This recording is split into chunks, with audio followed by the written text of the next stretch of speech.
Hey guys, welcome back. News this morning on GameStop. They announced that they have nominated 6 individuals to be the new chairman of the board, and there'll be a vote on June 9th.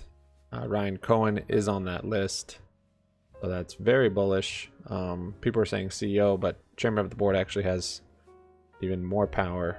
There are 6 other guys. I don't know who they are, but yeah, and he's not chairman of the board yet, and they're not saying he will be. He just simply got elected or nominated to be one of the 6, and they'll vote on it on June 9th, who will be the next chairman of the board. At least that's how I'm reading this news, which is good. So that's very bullish. It's up 4% pre-market. We'll see what happens. Might have a little gamma squeeze by tomorrow on that. And then I had an alarm today in my phone. I read it somewhere that DTCC rules, I don't remember which one it was at this point, but one of them was taking effect today. So I'm not sure which one it was or if that's still the case, but another rule that potentially went into effect was with the options chain and keeping those that have short positions, keeping them from being able to hide their short positions by buying in the money call options. I don't know the details on that, how they even keep people from doing that. However, yesterday was very interesting, and I noticed this. There was one of the threads on Wall Street Bets was saying their call options were going up yesterday for next week, and I was like, that's really strange. And the first thing I thought was maybe that's something to do with that new rule, but I'm not sure. I really don't know. That's all I could think of that was different and that would cause something so irregular. So here's 4.7. This was yesterday. So price action came down and then stayed flat. So this, a call option, especially one that's so quickly dated as next week, is only going to lose value, especially with how high the IV is, if its stock stays flat. So this stock didn't stay flat though. It dropped and then it went down. Stayed kind of flat down here. There's no reason those calls should have gained value. Something is afoot. Something is different there. Some theories on Wall Street Bets were saying it's because market makers they can't sell the call options for that cheap anymore because they're risking a gamma squeeze. I don't know if I believe that theory or not. Other people are saying, oh, it's because so many people are buying them because I didn't see a whole lot of new open interest. I'll show you guys what I'm talking about right here. As I looked and then I checked, I was like, okay, so I'm gonna check my chart. So here's the call option. Here's just one example. This expires next Friday. This is a 260 call. Here's 4.7. So this was in the morning and sold off. Which yeah, the call option is also gonna lose value. And at 10:30, it kind of stayed flat, which that's fine. I mean it stayed flat also, the stock. But then look, it was like 2 o'clock. This thing gains value. People were saying it was up 20%. Their call option today, or yesterday's close. And this is the price action we had yesterday.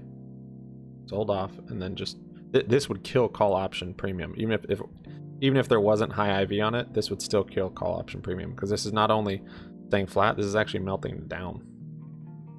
And all this time, those call options were gaining value. And I think pretty much like most of the strikes for next week. So I don't know exactly what that means. Of course, today call options most likely get more expensive just because we're up 4%. I'll have to see what happens. But the fact that that's happening is kind of peculiar. And I can't look at the history, or at least I don't know how to look at the history of the open interest or like when stuff was bought, but even if there was I don't know. Even if there's a ton of those calls bought, it's all different. It's like all the different strikes. It's not just that one. So if it's all a different strike, I don't know. Could be market makers. Could be that DTCC rule somehow is altering the options chain. But yeah, that's when things are irregular. That's when you can make money. When there's discrepancies or divergences, those are what are usually signals that something is about to be triggered, something abnormal is happening, someone is positioning themselves to be prepared, whoever that is. And so yeah, that's and maybe the news of them nominating Ryan Cohen, maybe that today, maybe there was something that happened yesterday with market makers or whatever that were preempting it. Maybe the most likely thing so far that I've heard, I haven't been able to think of anything, honestly. One person said, oh, well, sometimes when a stock drops, call options go up in value. That's only if you've had a huge spike that's really high and the call's really expensive, and then it's dropping with so much velocity that the call option will only lose so much value because it's implied volatility.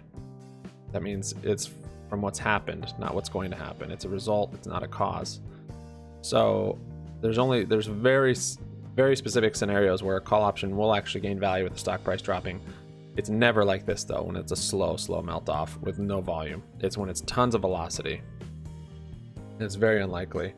I actually made money back when on my calls actually were gaining value even on these dips back here in January.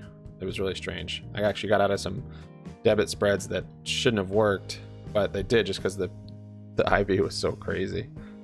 But this is not from that. So my theory on it, I don't know. Market makers is the closest thing I can think, or the DTCC. But yeah, there's that, and then there's Ryan Cohen news. Could be a wild couple days. I'm gonna stick with what I got as far as exposure for this week. And yeah, sub up, like up, comment down. Happy money sticks around. We will see you after the market closes. Where was this one actually? Yeah, this one right here. Whew, it's gonna be crazy. All right, peace out.